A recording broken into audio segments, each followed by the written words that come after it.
Բարև ձեզ, սիրելիներս, մենք տեսეთ շարունակում ենք քննարկել Շիմոն Բաղավատամը եւ այս պահին ուսումնասիրում ենք երկրորդ երկի 10-րդ գլուխը, որտեղ Շուկադեվա Գոսվամին քննարկում է արարչագործության ընթացքը։ Մենք տեսնում ենք, որ ինչպես ես դա ամեն անգամ շեշտում եմ, որ արիացիները յուրահատուկ մանրամասներով են քննարկում արարչագործությունը եւ իրականում մենք հիմա այս պահին չենք այդքան խորանում այդ թեմաների մեջ, որովհետև շուտով երրորդ երկում արարչագործությանը կանդրադառնա նաև Կապիլադևան եւ այնտեղ այն մանրամասները, որոնք այնտեղ կհնչեն, մեզ հնարավորություն կտան, որպեսզի մենք այդ գործընթացները շատ ավելի նրբորեն ուրեմն բանանենք։ Հիմա ուղղակի այսպես Շուկադեվա Գոսվամին ինքը օգնում է մեզ, որպեսզի մենք նախնական պատկերացում կազմենք ընդհանրապես նրա շուրջ, թե նյութական աշխարհը ինքը ինչ սկզբունքներով էր արարվում։ Եվ կարդամ մեր այսօրվա տեքստերը ու մենք սկսենք մեր քննարկումը։ Բաղավատամ երկրորդ երգ 17-րդ տեքստից։ Կյանքի ուժը գրգռված վիրատրուպայից առաջացրեց քաղցը եւ ծարավ։ Երբ նա ցանկացավ ուտել եւ խմել, բացվեց բերանը։ Բերանից քիմքը առաջացավ, իսկ դրանից հետո առաջացավ նաև լեզուն։ Դրանից հետո ի հայտ եկան բոլոր տարբեր համերը, որպեսզի լեզուն կարողանա վայելել դրանք։ Երբ Գերագույն Էակը ցանկացավ խոսել, նրա բերանից ձայն դուրս եկավ։ Հետո բերանից հայտնվեց մի աստվածություն, որը կառավարում է կրակը։ Այնուամենայնիվ, մինչ նա պառկած էր ջրի վրա, այս բոլոր գործունեությունները անգործուն էին։ Հետո, երբ բարձրագույն Պուրուշան ցանկացավ ներշնչել հոտեր, առաջացան քթանցքները եւ շունչը, հայտնվեցին քթի ապարատն ու բույրերը։ Դրա հետ մեկտեղ դրսևորվեց օդը վերահսկող աստվածությունը, ով տեղափոխում է հոտերը։ Այսպիսով, երբ ամեն ինչ կար խավարի մեջ, Տերը ցանկացավ տեսնել իրեն եւ այն ամենը, ինչ ստեղծված էր։ Այդ ժամանակ ի հայտ եկան աչքերը, Արեգակի լուսաբեր Աստված, տեսողության ուժն ու տեսողության առարկան։ Երբ մեծ իմաստունների մեջ արթնացավ գիտելիքի ծարավը, ի հայտ եկան ականջները, լսողությունը, լսողության համար պատասխանատու աստվածությունը եւ լսողության առարկաները։ Մեծ իմաստունները ցանկանում էին լսել հոգու մասին։ Նյութի այնպիսի ֆիզիկական հատկությունները, ինչպիսիք են փափկությունը, կարծրությունը, ջերմությունը, սառը, թեթևությունը եւ ծանրությունը, ընկալելու ցանկությունը հանգեցրեց հպման, մաշկի ծակոտիների, մարմնի վրա մազերի եւ դրանք կառավարող աստվածությունների, այսինքն ծառերի առաջացմանը։ Մաշկի ներսի եւ դրսի կողմերում կա օդային շերտ, որը պատասխանատու է շոշափման զգացողության համար։ Այնուհետև, երբ Գերագույն Տերը ցանկացավ զբաղվել տարբեր գործունեությամբ, առաջացան երկու ձեռքերը, նրանց բնորոշ ուժը, երկնային կիսաստված Ինդրան եւ այն գործողությունները, որոնք կատարում են ձեռքերով եւ այդ կիսաստծու կողմից։ Հետո նա ցանկացավ շարժվել, եւ այդ ժամանակ ոտքեր հայտնվեցին, իսկ ոտքերից հայտնվեց վերահսկվող աստվածությունը Վիշնուն։ Նրա անմիջական հսկողության ներքո բոլոր տեսակի մարդիկ կատարում են նրա կողմից սահմանված զոհագործությունները։ Ուրեմն այսքան այսօր բավարար է, մնացածը կնայենք վաղը։ Եվ այսպես ուրեմն մենք տեսնում ենք, որ արիացիները իրենք քննարկում են նյութական մարմնի ձևավորումը։ Խոսքը գնաց վիրատրուպայի մասին, չէ՞, Եվ մենք հենց երկրորդ երգի սահմաններում քննարկեցինք, որ վիրատրուպան դա Գերագույն Աստծո անձնավորության նյութական մարմինն է, որը իրականում գոյություն չունի։ Մենք տեսանք, որ նկարագրվեց, թե ովքեր են ներկայացնում նրա բերանը, նրա աչքերը, նրա քիթը, նրա ձեռքերը, նրա ոտքերը եւ այլն եւ այլն։ Չէ՞ թե նրա այդ այսպես սիմվոլիկ մարմնի մեջ որտեղ ինչ սկզբունք է տեղադրված, ինչու համար է դա արվում, որովհետեւ երբ որ կենդանիակը ինքը հասնում է այն մակարդակին, երբ որ արդեն պետք է իր հոգևոր առաջընթացի մեջ փորձի սկսել հետևել հոգևոր արդյունքներին, մենք դա բազմիցս ձեզ հետ խոսել ենք, որ կենդանիակները իրենք հոգևոր կյանքի ճանապարհը ընտրում են սկզբում հանուն նյութական արդյունքների, առաջի նյութական արդյունքը դա տառապանքից ազատվելն է, երկրորդ նյութական արդյունքը դա երջանկության, նյութական երջանկության մեջ հաստատվելն է, երրորդ նյութական արդյունքը դա ազատագրվելն է, այսինքն անկախություն ձեռք բերելն է, չորրորդ նյութական ուրեմն արդյունքը հոգևոր կյանքի դա գերբնական ուժերն են, հա, եւ երբ որ ազնվորությունը ինքը այդ ամենի մեջ բավականին հմուտ է դառնում, ինքը փաստացի օգտվում է հոգևոր կյանքի միայն նյութական արդյունքներից, բայց գալիս է մի պահ, երբ որ կենդանիակը ինքը պետք է ընկալի, որ իրականում հոգևոր կյանքը ինքը ոչ միայն նրա համար է նախատեսված, որպեսզի կարգավորի կենդանիակի նյութական գոյությունը, այլև նրա համար է նախատեսված, որպեսզի օգնի կենդանիակին դուրս գալ նյութական աշխարհից։ Հասկանում եք, երբ որ դա տեղի է ունենում, այդ որոշվածությունը ձեռք է բերվում, առաջի քայլով կենդանիակը ինքը պետք է սկսի սովորել նյութական աշխարհում տեսնել Գերագույն Աստծո անձնավորության պարզ արտահայտումները, հա?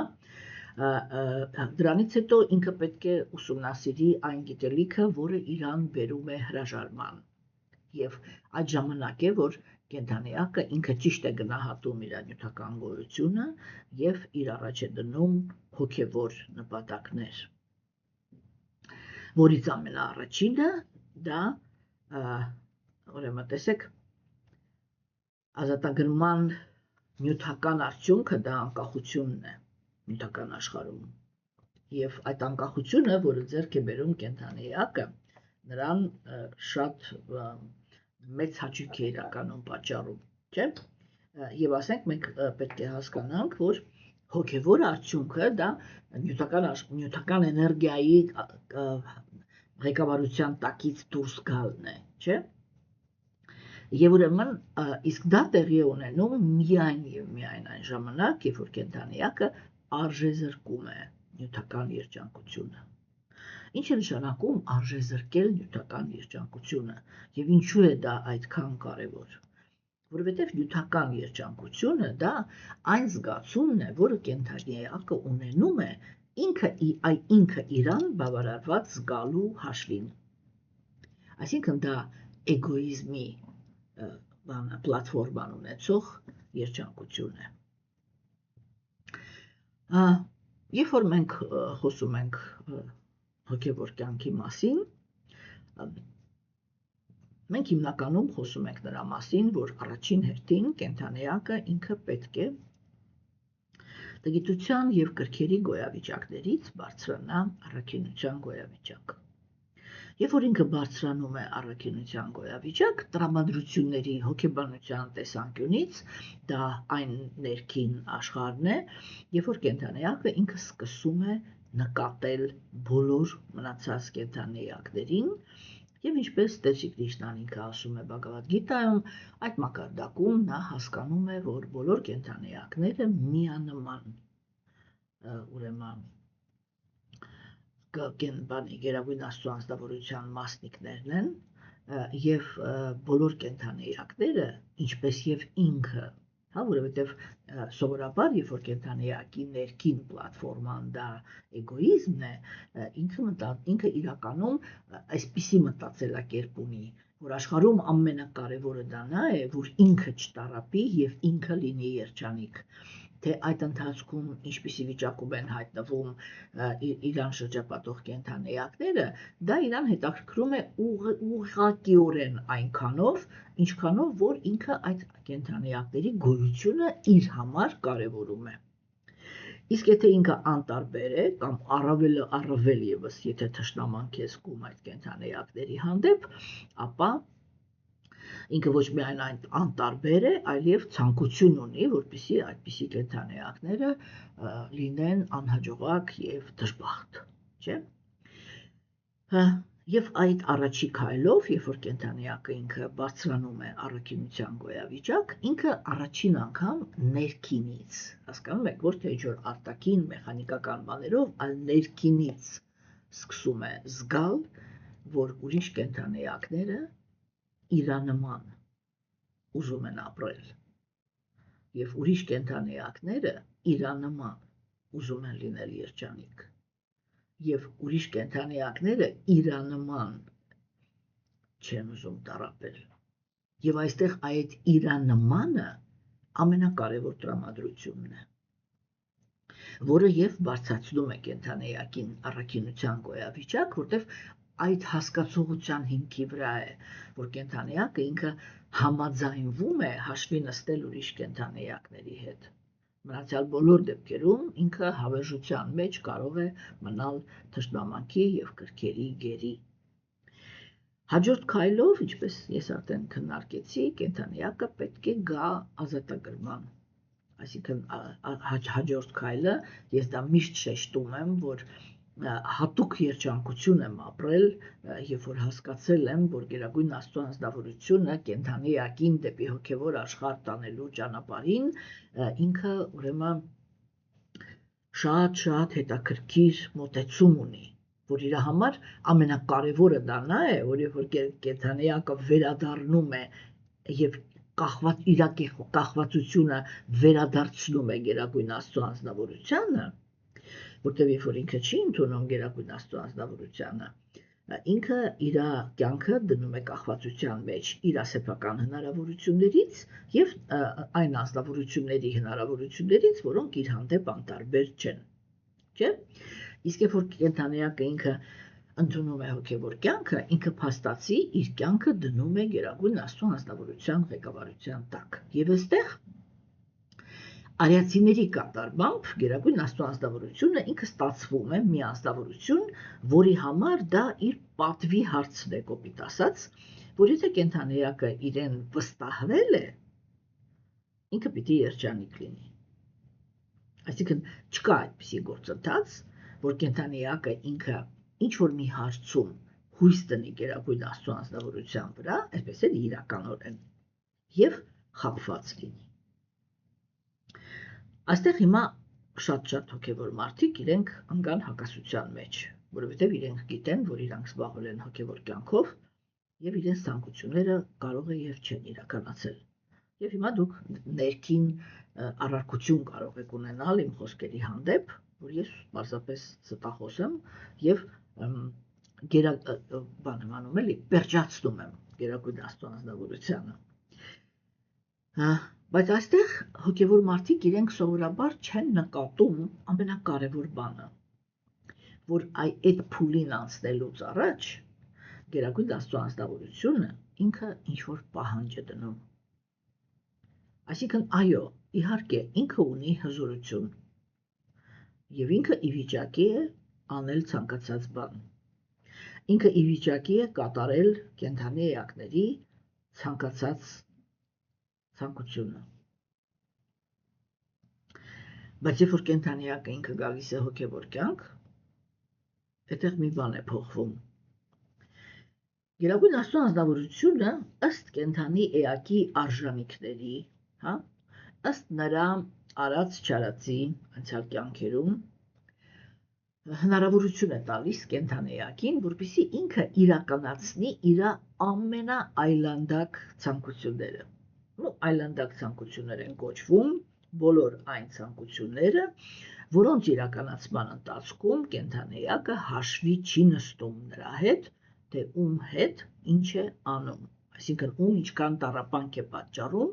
որպեսզի իրականացնի իր ցանկությունը։ Եվ մենք պետք է հասկանանք, որ այո, իհարկե, կա մի դաշտ, որտեղ Գերագույն Աստծո անձնավորությունը ինքը չի խառնվում։ Խոսակցությունը շատ պարզ է։ Եթե դու ճիգեր ես գործադրել, որպեսզի իրավունք ունենաս, ես հիմա իր բառերով ասեմ, ամեն ինչը։ Եթե դու ճիգեր ես գործադրել, որպեսզի իրավունք ունենաս, լինես ստոր, Գերագույն Աստծո անձնավորությունը քեզ այդ հնարավորությունը կտա։ Հետո ուրեմն կհրավիրի պատասխանատվության։ Բայց երբ որ կենդանիակը ինքը կանգնում է հոգևոր կյանքի ճանապարհին, այդտեղ Գերագույն Աստծո անձնավորությունը ինքը մի կողմ է դնում իր անտարբերությունը։ Նրանք, ովքեր որ ատում են ուրիշ կենդանիակներին, եւ նրանք, ովքեր որ վերաբերվում են ուրիշ կենդանիակներին էգոիզմի պլատֆորմայից, այդպիսի անձնավորությունների հանդեպ Գերագույն Աստծո անձնավորությունը ինքը, եթե կարելի է այդպես ասել, անտարբեր է։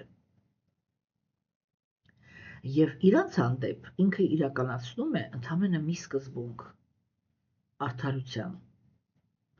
Դու ազատ ես անել այն, ինչ ուզում ես,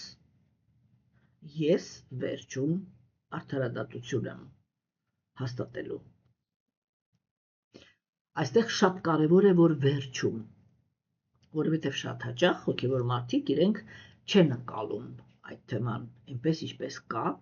եւ իրանց մեջ մշտական ինչ-որ վրդովմունքի, զարմանքի տրամադրություններ կան, որտեղ իրանք չեն կարողանում հասկանալ, թե եթե Աստված կա ընդհանրապես, ինչու ինքը թույլ տվեց սա, ինչու ինքը թույլ տվեց նա։ Իսկ իմաստունը ինքը մի շատ պարզ հարցի պատասխան գիտի։ Բայց եթե նյութական աշխարհում էլ թույլ չտար, բա որտեղ թույլ տար։ Եվ որ կոնկրետ կենդանիակը ինքը ունի ցանկություն, որ հնարավորություն ունենա ցանկացած գնով իրականացնել իր ցանկությունը։ Եվ Գերագույն Աստծո անձնավորությունը ինքը արարում է նյութական աշխարհը հենց նրա համար, որ հնարավորություն տա այդ ցանկությունը իրականացնելու։ Բայց երբ որ ինչպես ես ասեցի, կենդանիակը ինքը կանգնում է հոգևոր կյանքի առաջ, կամ մտնում է հոգևոր կյանք, Գերագույն Աստծո անձնավորությունը մի կողմ է դնում իր անտարբերությունը։ Եվ այստեղ արդեն գործում են երկու սկզբունք։ Առաջի հերթին Գերագույն Աստծո անձնավորությունը հոգևոր մարդու առաջ դնում է առաքինության պայմանը։ Այսինքն ինքը ասում է. եթե դու ռեալ ուզում ես չտարապես, ուրեմն առաջի բանը, որ ինքդ պիտի անես, դա նա է, որ ուրիշ կենդանիակներին տառապանք չպատճառես։ Որպեսզի ես երբեք առիթ չունենամ քեզ պատժելու։ Որտեղ այդպիսի բանաձև չկա, որ եթե դու հոգևոր մարդ ես, ուրեմն դու ինչ ուզում ես կարող ես անել, եւ ես դա քեզ ներելու եմ։ Այդպիսի process գոյություն չունի։ Ով ուզում ես եղի, եթե տառապանք ես պատճառել ուրիշ կենդանիակին, տառապանք ես ստանալու։ Եվ վերջ։ Ուրեմն սա առաջի պայմանն է։ Հաջորդը Գերագույն Աստծո անձնավորությունը ասում է, որպեսզի դու երջանիկ լինես, դու պետք է հայտնվես այն կենդանիակների շրջապատում, ովքեր ունեն առաքինություն։ Որովհետև ովքեր ունեն առաքինություն։ Առաքինությունը ընդհանրապես ինչ է նշանակում։ Բարոյականության օրենքները ինչ են նշանակում։ Դա բարյացակամ մարդկանց պահվածքն է։ Որտեղ անձնավորությունը իր ներսում այնքան բարյացակամ է ուրիշների հանդեպ, որ երբեք ոչ մի քայլեր չի անում ոչ մեկին դժբախտացնելու համար։ Չէ՞։ Այսինքն, մի դեպքում դու պետք է արժանանաս, հա, դու պետք է արժանանաս, որպեսզի ես դադարեցնեմ տառապանքի հոսքը քո հանդեպ։ Դրա համար դու ինքդ պիտի ոչ մեկին տառապանք չպատճառես։ Սա առաջի եւ անհրաժեշտ պայմանն է։ Բայց դրանով դու միայն արժանանում ես նրան, որ քեզ տառապանք չի տրվելու, բայց դու դեռ արժանի չես երջանկության, որովհետև դու դեռ այն անձնավորությունը չես, որին կարելի է թույլ տալ մտնել առաքինի անձնավորությունների դաշտ։ Եթե դու այնտեղ մտար այնպիսին է, ինչպիսին դու հիմա կաս, առաքինի անձնավորությունները քո կյանք բերելու են երջանկություն, իսկ դու իրանց կյանք բերելու ես անհանգստություններ եւ տառապանք։ Իսկ դա արդար չի։ Ուրեմն հաջորդ պահանջը։ Դու պետք է դառնաս բարոյական։ Այսինքն քիչ է, որ դու տառապանք չես պատճառում։ Հիմա պիտի սովորես երջանկություն տալ, լինել բարյացակամ ուրիշ կենդանի էակների հանդեպ։ Հա, սա այն երկու պայմաններն են, որը հոգևոր մարդը ինքը պետք է իրականացնի, որպեսզի ստանա այն իրադրությունը, այն կյանքը, այն շրջապատը, որտեղ հնարավոր է երջանկություն։ Մենք ձեզ հետ արդեն քննարկել ենք այդ թեման, չէ, որ աստվածամերժության դարաշրջանում այս խնդիրը ինքը բավականին բարդ լուծվող խնդիր է։ Բայց հիմա այդտեղ չգնանք, որովհետև ես ուրիշ բան եմ ուզում բացատրեմ։ Հիմա տեսեք, այդտեղ, երբ որ այդ երկու պայմանները կենդանիակը ինքը կատարեց, Գերագույն Աստծո աստավորությունը ինքը այդտեղ է, որ ցուցադրում է իր շռայլությունը եւ վարձատրում է կենդանիակին այդ երկու արժանինքների դիմաց եւ նյութական ապահովվածությամբ եւ առողջությամբ եւ լավ շրջապատով եւ այլն, այսինքն այն ամեն ինչով, ինչ որ կենդանիակին պետք է, որպեսզի ինքը նյութական աշխարհում լինի երջանիկ։ Հիմա երբ որ կենդանիակը ինքը նյութական աշխարհում դառնում է երջանիկ,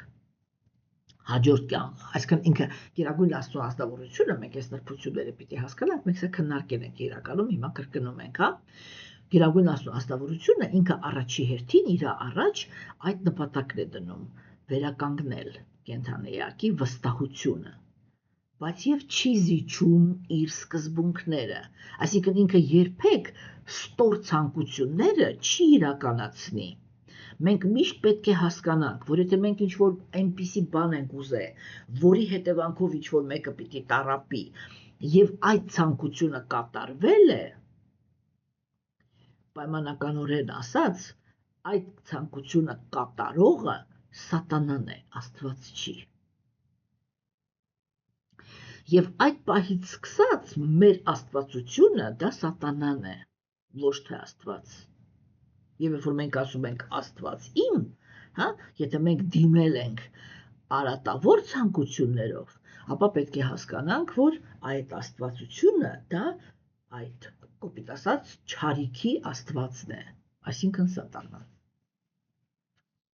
Հասկանում եք, որտեղ իրան չէ կարելի է անվանել աստվածություն, ուղղակի չարիքի աստվածություն։ Հասկանում եք, չէ՞։ Եվ այդ պայմանները, որ դնում է Գերագույն Աստծո անձնավորությունը, այդպես է որոշվում։ Հասկանում եք, այդպես է որոշվում։ Անձնավորությունը ինքը ինչ որ բաներ է ձեռք բերել մաքուր ճանապարհով, թե ոչ։ Եթե ինքը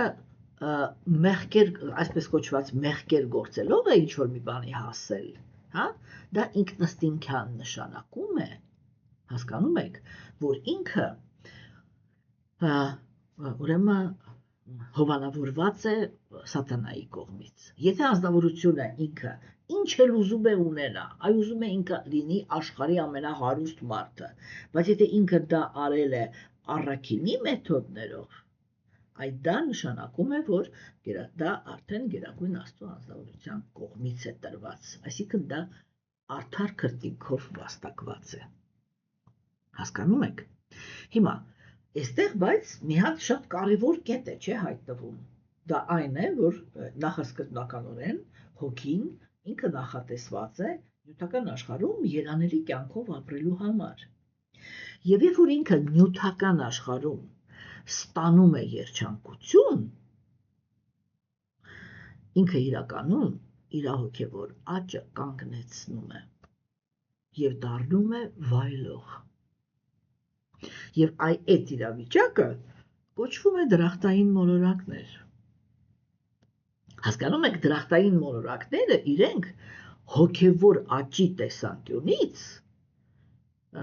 իրականում ոչ բարենպաստ աշխարհներ են։ Այո, ճիշտ է, դրախտային մոլորակային համակարգերում կան այնպիսի համակարգեր, որոնք իրենք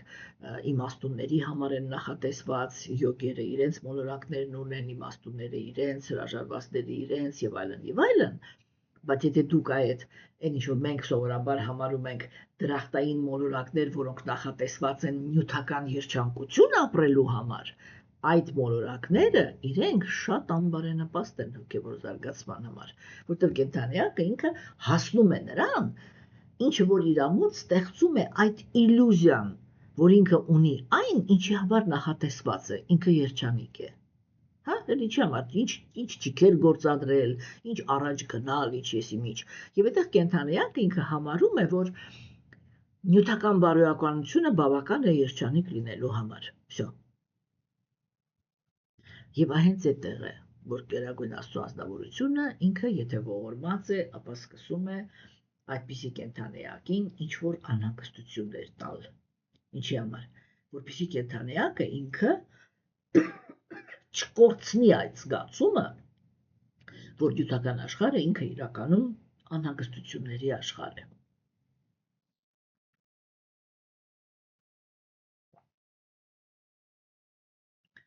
Եվ ոչ մի կերպ երջանկության համար արարված չի։ Հասկանում եք, սիրելիներս, չէ՞։ Ուրեմն, այս տեսանկյունից մենք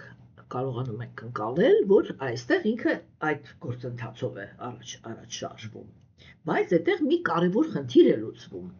որ երբ որ կենդանիակը ինքը երկար ժամանակ հոգևոր դաշտում կյանքից կյանք այ արիացիների քաղաքակրթության մեջ ծնվելով լինում է երջանիկ, հա, ինքը վերականգնում է իր վստահությունը Աստծո հանդեպ։ Եվ երբ որ Աստված իրան սկսում է պատկերավոր ասած ասել, հիմա համոզվեցիր, ես ինչ երջանկություն կարող եմ քեզ տալ, ուրեմն թող ես ժամանակավոր աշխարհը, թող ես ժամանակավոր աշխարհը, արի վերադառնանք տուն, որովհետև դու իմ հավերժ մասնիկն ես եւ նախատեսված ես սրա համեմատ միլիոն անգամ ավելի մեծ երանության համար։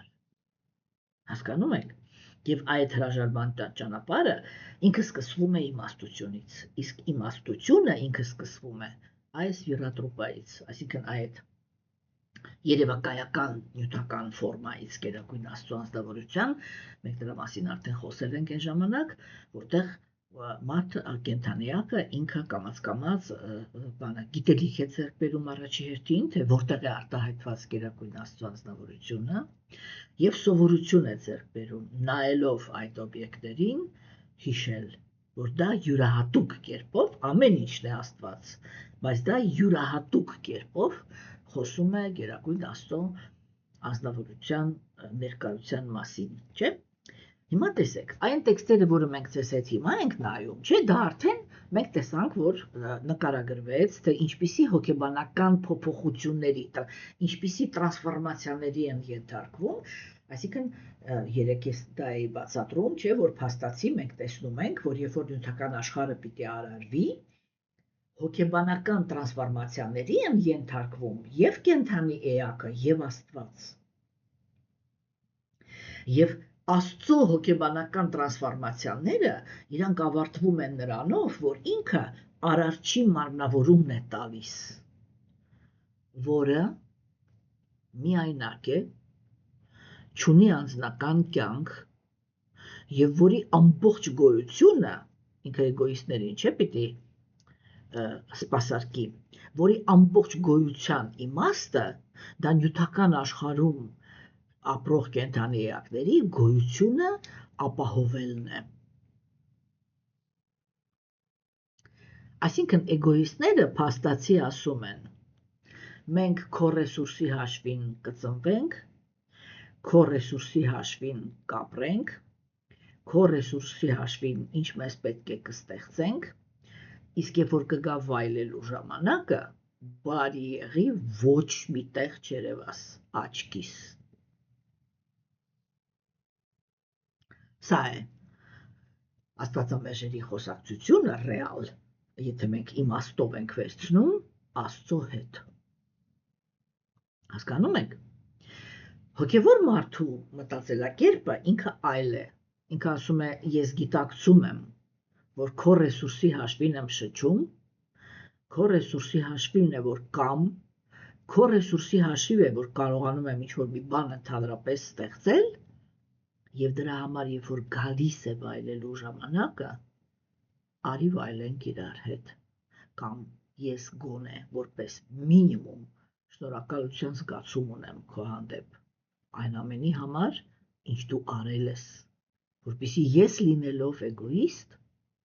կարողանամ իմ գոյությունը վայելել։ Չէ՞, սա է գերագույն Աստծո անձնավորության տրանսֆորմացիան, որտեղ ինքը փաստացի համաձայնվում է դառնալ էգոիստի ծառան եւ տրամադրել էգոիստներին իր ողջ ռեսուրսը եւ դիմացը հələ դեռ մեկ էլ ուրեմն տնավարի ասած թուկումունից բացի ոչ մի բան չստանա հատկապես աստվածամերժության դարաշրջանում։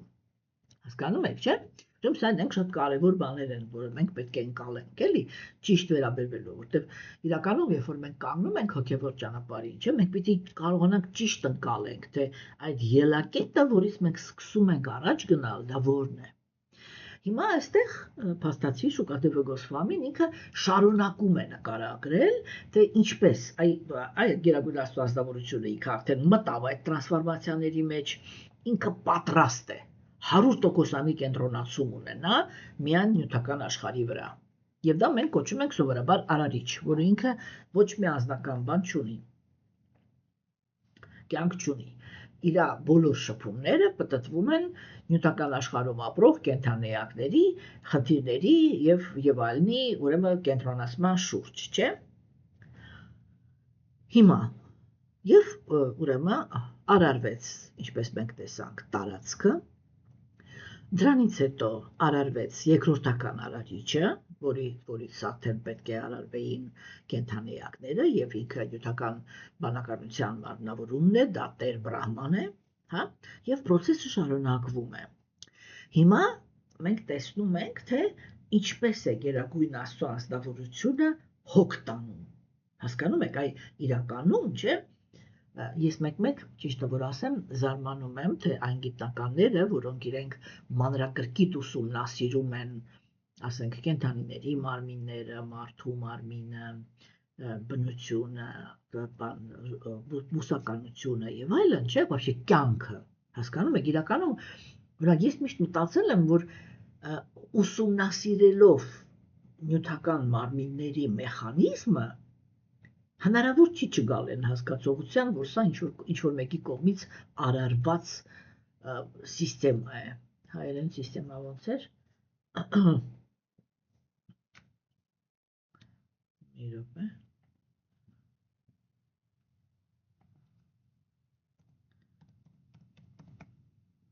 Համակարգ, հա։ Կներեք, մեկ այդ հայերեն բառերը կորում են։ Հասկանում եք, որ դա ինքը համակարգ է, իսկ համակարգը միշտ խոսում է նրա մասին, որ բանականություն է գործել։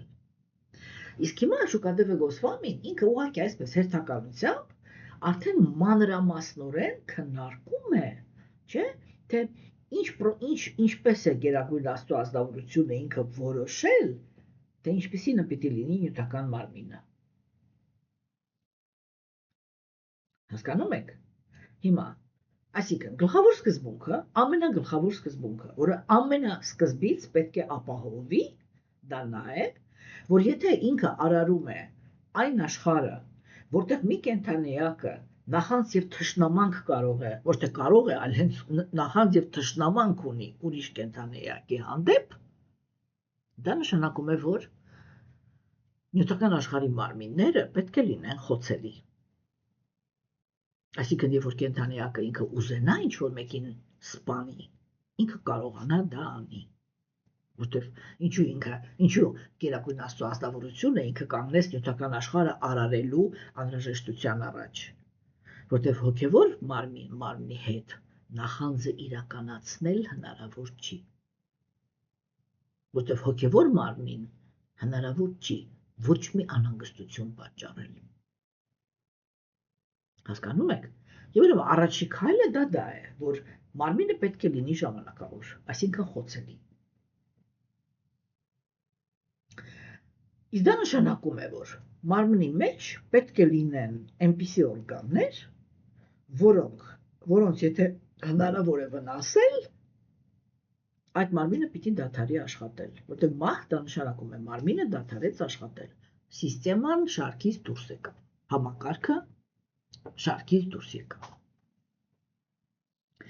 Եթե նյութական մարմինը ինքը պիտի լինի ժամանակավոր, չէ, ուրեմն իրան պահպանելու ստրուկտուրան պետք է լինի այնպես, որ հիմա երկու խնդիր պիտի լուծվի։ Մեկը դա նա է, որ եթե ես թշնամանք ունեմ ինչ-որ մեկի հանդեպ եւ արդեն ուզում եմ նրան ոչնչացնել, ես այդ հնարավորությունը ունենամ, որտեղ դրա համար եմ գալիս նյութական աշխարհ։ Եվ երկրորդը դա նա է,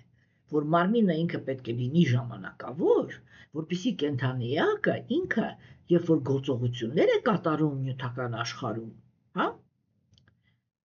Երբ որ եկավ ժամանակը, որ ինքը պիտի ուրիշ մարմին ստանա, որպեսզի ճիշտ ռեակցիաներ ստանա, այսինքն մյուս դեպքում էլ կենդանիակի մարմնի խոցելիությունը, այսինքն ժամանակավորությունը, պետք է գերագույն Աստծո անձնավորությանը, ինչի համար, որպեսզի ինքը հաստատի արդարությունը։ Հասկացաք, ինչ բան ստացանք դուալիստически, հակասող գաղափար ստացանք, բայց որի արդյունքը պիտի լինի նույնը։ Այսինքն կենդանի էակներին մարմնի ժամանակավորությունը անհրաժեշտ է, որպեսզի իրենք անարդարություն գործեն, իսկ գերագույն Աստծո անձնավորությանը այդ մարմնի ժամանակավորությունը անհրաժեշտ է, որպեսզի ինքը արդարությունը հաստատի։ Օրինակ ինքը շատ պարզ է, ես այդ օրինակը միշտ բերում եմ։ Ենթադրենք, ասենք, այս կյանքում անձնավորությունը ինքը տղամարդ է, ամուսնացած է, ունի կին, այդ կինը ինքը շատ բարոյական, շատ ընտանիքին նվիրված կին է, հա, եւ տղամարդը ինքը այդպիսի կնոջը ուրեմն կոպտում է, ծեծում, ջարդում, փշրում, բռնաբարում, չգիտեմ ինչ անում, վերջում էլ դավաճանում։ Թողնում է ընտանիքը եւ թողնում գնում։ Ինչի է արժանի այդպիսի անձնավորությունը։ Այդպիսի անձնավորությունը ինքը արժանի է նրան, որ ինքը այսքան պիտի հատուցվի, չէ՞, որպես ինքը դաս քաղի։ Ինքը հիմա պիտի ունենա կնոջ մարմին։ Հասկանում եք, այսքան պատիժը ոչ թե նրա մեջ է, որ տղամարդու մարմնի մեջ հիմա էլ իրան դավաճանեն, ոչ։ Պատիժը, համարժեք պատիժը, ինքը նրա մեջ է, որ հիմա ինքը պիտի կին ծնվի։ Ու իր հետ պիտի անեն այն, ինչ որ արել է ինքը։ Չէ՞, այմա դրա համար ինչ է պետք։ Դրա համար պետք է, որ ինքը մարմին փոխի։ Հասկանում եք, այստեղից է գալիս այն, որ գերագույն Աստծո անձնավորությունը ինքը անհրաժեշտություն ունի, ինքն էլ անհրաժեշտություն ունի, որ մարմինը լինի ժամանակավոր։ Այսինքն լուծվեց ամենաառաջի խնդիրը։ Նյութական աշխարհում մարմինը պիտի լինի ժամանակավոր։ Հաջորդը, բա ինչպիսինը պիտի լինի։ Ինչ պետք է լինի այդ մարմնի մեջ։ Հա? Եվ այստեղ մենք տեսնում ենք այդ իրար հերթով եկող զգայարանների առաջացումը, չէ՞։ Ուրեմն ինքը ինչ ասեց։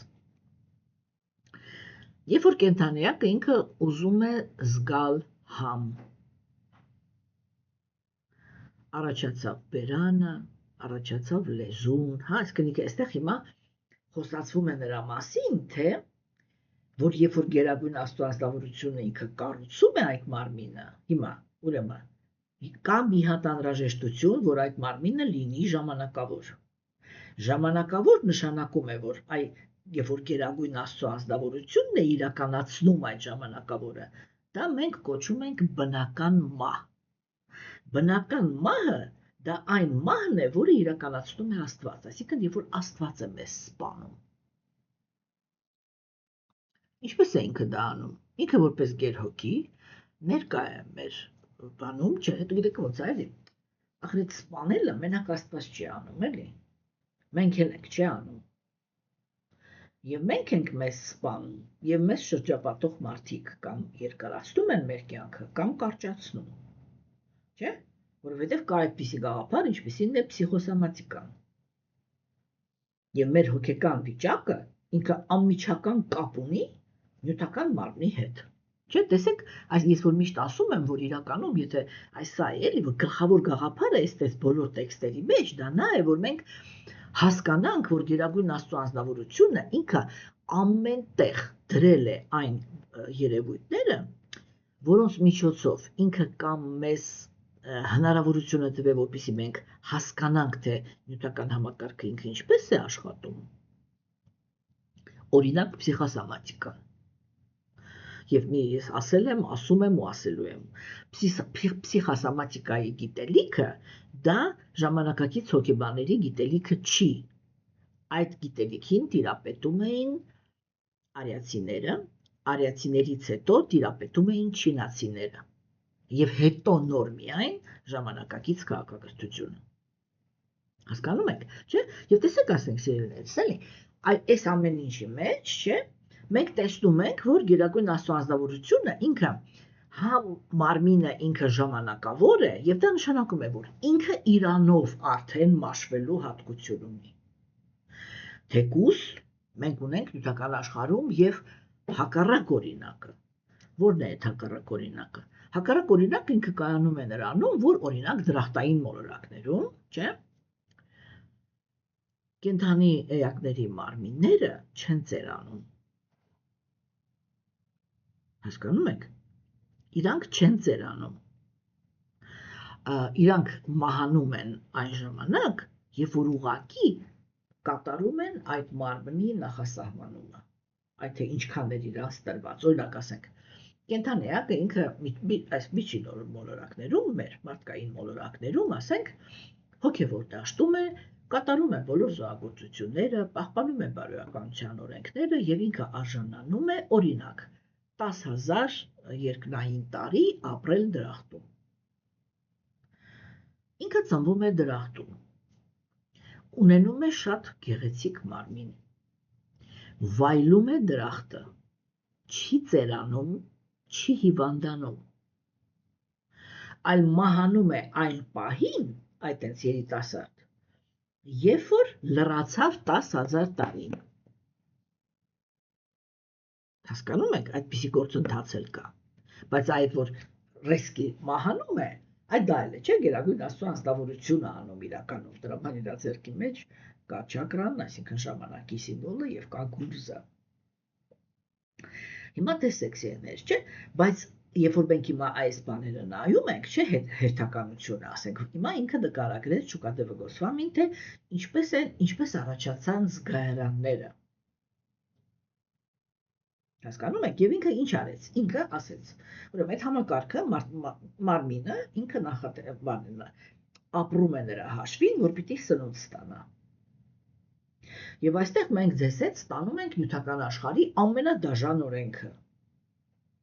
որտեղ մի կենդանեակ իր կյանքը պիտի պահպանի մի ուրիշ կենդանեակին ուտելով։ Մենք ձեզ հետ քննարկել ենք, որ իրականում այս իրականությունը դա Աստծո դաժանությունը չի, դա մեր դաժանությունն է, որի հիմքի վրա ինքը ստեղծել է այդ իրականությունը։ Հասկանում եք, հիմա տեսեք, նյութական աշխարհում ապրող կենդանեակները իրենք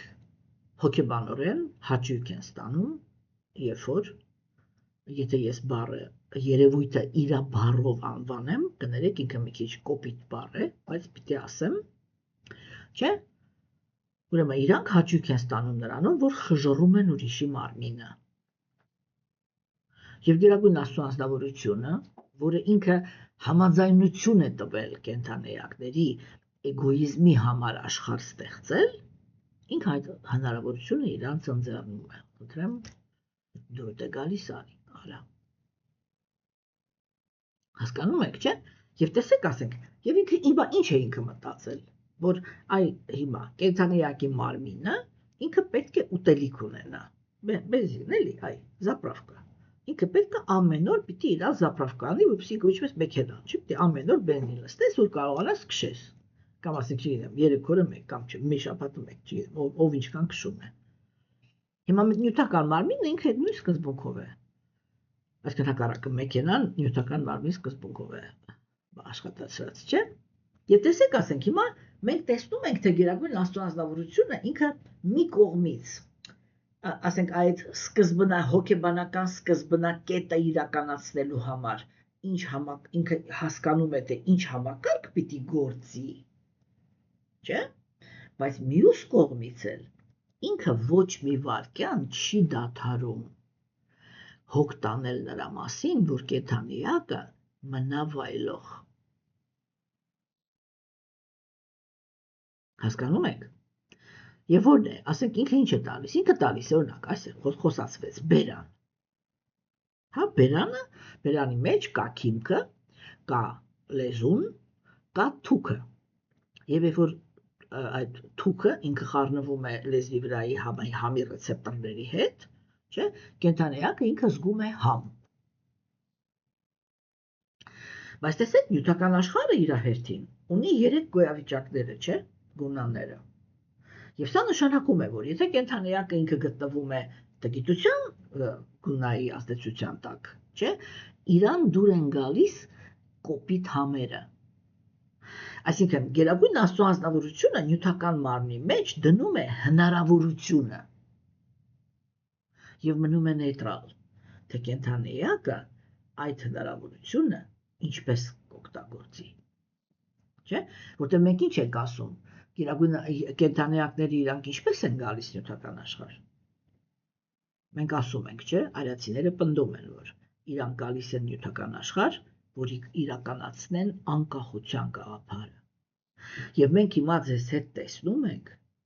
թե ինչպիսի այդ կոպիտ ասած նախանձից ազատ, ինչպիսի հոգատարությամբ է Գերագույն Աստծո անձնավորությունը ինքը կազմակերպում այդ անկախությանը ձգտող կենդանիակների հնարավորությունները։ Այսինքն, ինքը տվեց լեզու, ինքը տվեց ականջ, ինքը տվեց աչքեր, ինքը տվեց շոշափելիք, ինքը տվեց օդ, որպեսզի մարմինը կարողանա ապրի, մեր մոլորակում ամենայն դեպս։ Հասկանում եք, չէ՞, ուրեմն ինքը տվեց զգայարանները։ Հա? Եվ ասեց, դուք շարունակում եք, իրականում դուք հոգևոր աշխարհում եք անկախ։ Եվ դուք ոչ թե այն հոգիներն եք, որ հոգևոր աշխարհում այդ անկախությունը չկար, հիմա հանկարծ անկախություն ձեռք բերեցիք, հա? Այդ դուք այն հոգիներն եք, որը իրանց հավերժ, իրենց տրված անկախությունը չարաշահեցիք։ Չարաշահեցիք այդ հնարավորությունը ուզենալով։ Դուք չարաշահեցիք ձեր անկախությունը, որ իրավունք ունենաք իրար ցավ պատճառելու։ Ինչի համար, որպեսզի հաստատեք ձեր առավելությունը։ Սա չէ վերջնական գաղափարը։ Հասկանում եք, եւ մենք հիմա տեսնում ենք, ես ուրիշ խոսք ուղղակի չեմ կարողանում գտնել, որ ասեմ, թե ինչպիսի հոգատարությամբ է Գերագույն Աստծո անձնավորությունը ինքը կենդանիակին տվել հնարավորություններ։ Եվ ամեն ինչի հիմքում դրել է դուք, եթե դուք էգոիստ եք, դուք կամ ատելու եք իրար, կամ կրքեր եք ունենալու իրար հանդեպ, կամ այն ամենալավագույն դեպքում պատրաստ եք լինելու փոխզիջման գնալ էգոիզմի մեջ։ Այսինքն իրականում, երբ որ մենք ասում ենք առաքինության գոյավիճակ, որտեղ կա, սանսկրիտ լեզվով կա սատվա գունա եւ կա շութա սատվա, այսինքն կա առաքինության գոյավիճակ եւ կա մաքուր առաքինություն։ Մաքուր առաքինությունը դա հոգու առաքինությունն է։ Իսկ երբ որ մենք ասում ենք առաքինության գոյավիճակ, դա միևնույնն է էգոիստներն են։ Այսինքն դա միևնույնն է այն անձնավորություններն են, որոնք իրենց էգոիզմը չեն տվել։ Բա ինչ են արել։ Տգետները ասում են, էգոիստ լինելու իրավունք ունեմ միայն ես։ Մնացած բոլորը պիտի ենթարկվեն իմ ցանկություններին։ Կրքոտ էգոիստները իրանք ասում են, երբ որ մեր ցանկությունները իրականացավ, համկավ կներեք, հա, մենք ուրեմն երկուսս էլ իրավունք ունենք վայելելու։ Հենց որ չհամընկավ, առաջի վայելքը իմն է։ Եվ այսպես ձևավորվում է մրցակցությունը։ Երբ որ մենք ասում ենք առաքինության գոյավիճակ, մենք խոսում ենք մի կենդանեակի մասին, որը ինքը նույնպես էգոիստ է։ Ուղղակի այդ էգոիզմի մեջ մտցնում է արդարություն։ Որն է արդարությունը? Որ երբ որ ցանկությունները չհամընկան, ինքը ոչ թե քննարկում է այն հարցը, որ եթե չի համընկել առաջինը պիտի իմ ցանկությունը կատարվի եւ սկսում են մրցակցել իրար հետ, այլ ինքը այդ հարցն է բարձրացնում, ով ավելի արժանիք ունի, նա էլ պիտի առաջինը վայելի։ Հա, սա առաջինը, եւ երկրորդ տրամադրությունը, որ երբ որ ես առաջինը, եթե ինձ հասավ, ես արժանիք ունեի եւ ինձ հասավ առաջի վայելելու դերը, ես հետո անպայման աջակցում եմ, որ երկրորդ վայելողը վայելի։ Կրքի մեջ, եթե չհամընկավ, կենդանեակը ինքը պայքար է մղում, որ առաջինը իր ցանկությունը կատարվի, հետո երբ որ իր ցանկությունը կատարվում է,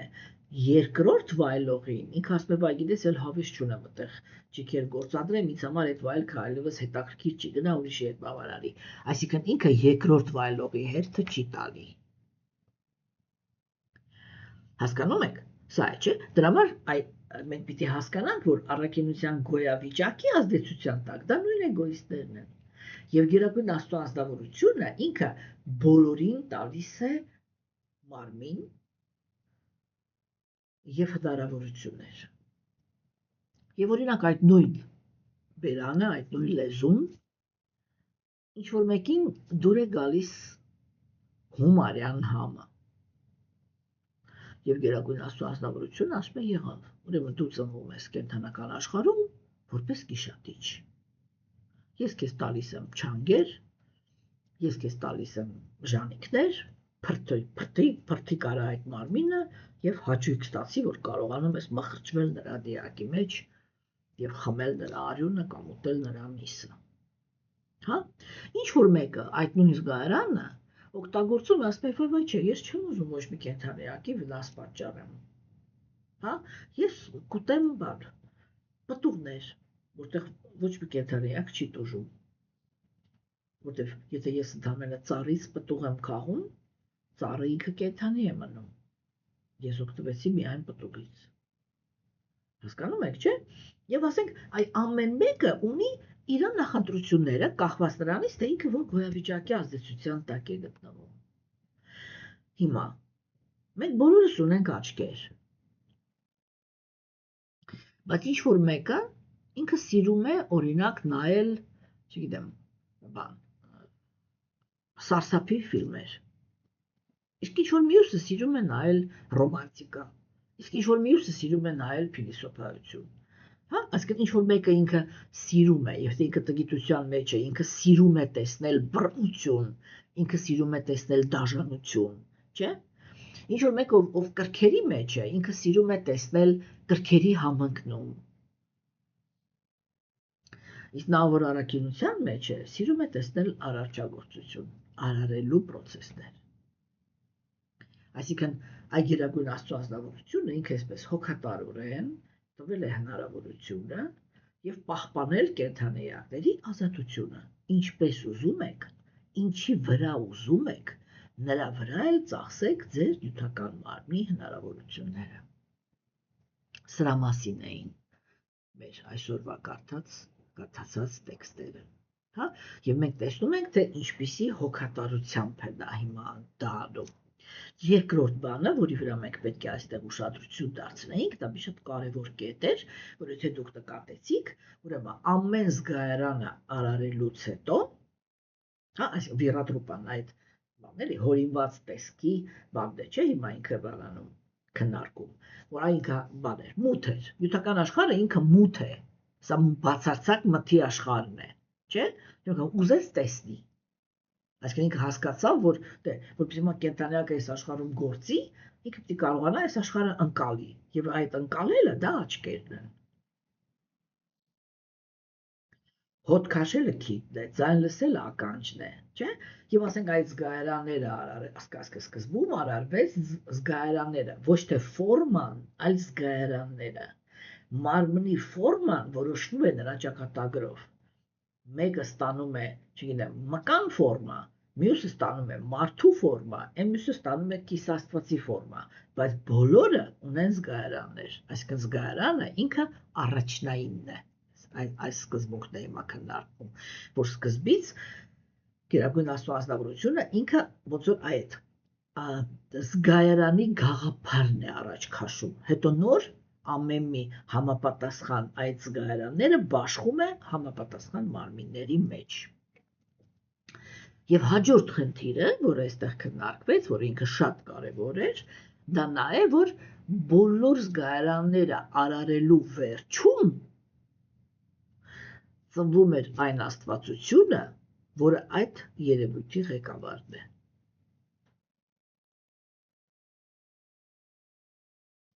Հասկանում եք։ Չէ՞։ Եվ սա նշանակում է, որ Գերագույն Աստծո անձնավորությունը ինքը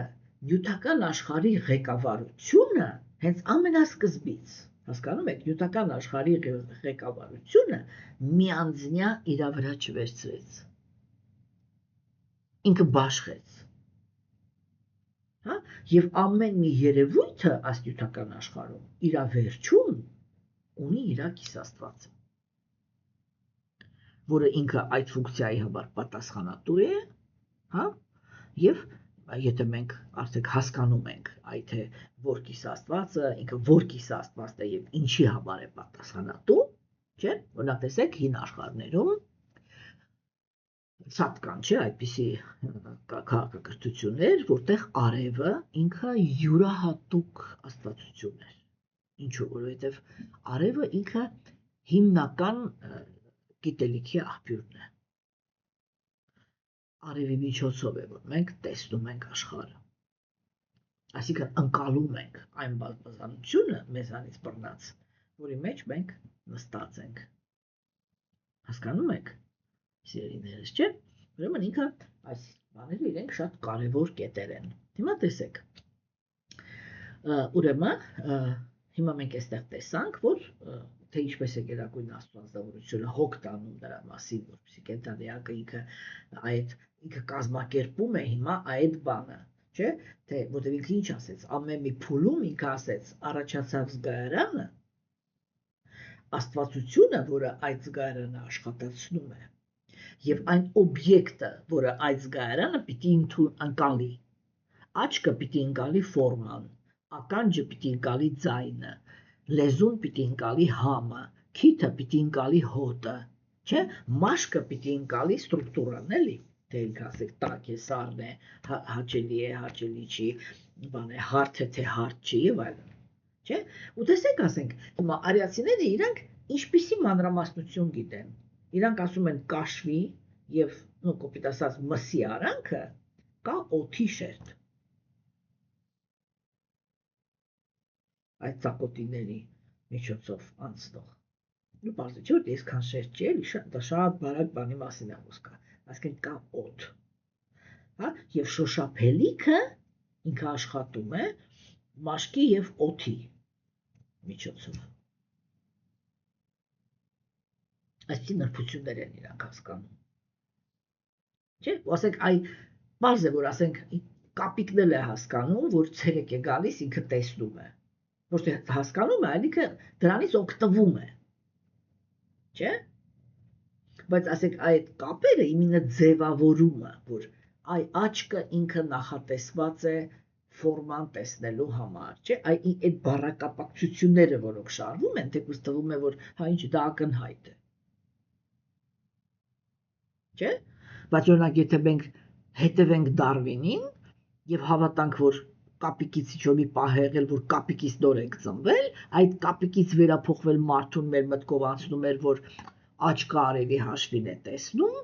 չէ, ինքը ուղղակի բան է, որ տեսնում է ու օգտվում է այդ հնարավորությունից։ Չէ, այսինքն ինքը այդ բառերը, որ կապվում են իրար, դրանք արդեն խոսում են գիտական մոտեցման մասին, այսպես ասենք։ Հասկանում եք, եւ այսօրվա տեքստերը, այս տեքստերը իրանք դեռ կշարունակվեն, որտեղ լրիվ չթվարկվեց, չէ, բայց հիմնական սկզբունքները մենք ձեզ հետ այսօր քննարկեցինք։ Եվ այսօր այսքանը, սիրելիներս, տեսություն ձեզ, բարի օր եմ մաղթում բոլորիդ։